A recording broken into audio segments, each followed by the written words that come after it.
د انګلینډ او والز کرکټ بورډونو د توپیز لیګ 5م پړاو سیالۍ د روانې اګست میاشتې په 5مه پیلیږي چې تر 11مې به دوام وکړي. سږکال د تیر کال په پرتله یوازې 2 افغان لوبغاړي په دې لیګ کې لوبیږي. راشد خان له ډرافټ وړاندې له اول انوینسیبلز لوبډلې سره تړون کړی، په داسې حال کې چې تیر کال له ټرینټ راکټ لوبډلې سره وو. هممهاله نور احمد د ډرافټ مراسمو له لارې د مانچسټر اوریجنل لوبډلې له لورې پیرل شوی، سره له دې چې د محمد نبی، رحمان الله ګربز او فضل حق فاروقي په ګډون ګڼو افغان لوبغاړو ډرافټ ته نوملیکنه کړې وه او قیمتونه یې هم معلوم وو، خو یو یې هم د لوبډلو د څښتنانو پام ځان ته راوانه.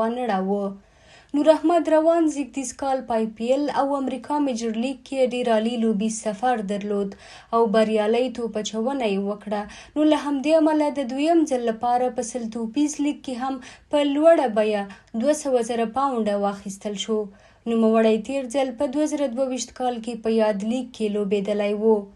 دا په داسې حال کې ده چې تیر کال 3 افغان لوبغاړي راشد خان، محمد نبی او مجیب الرحمن هم د توپیز لیګ برخه وو.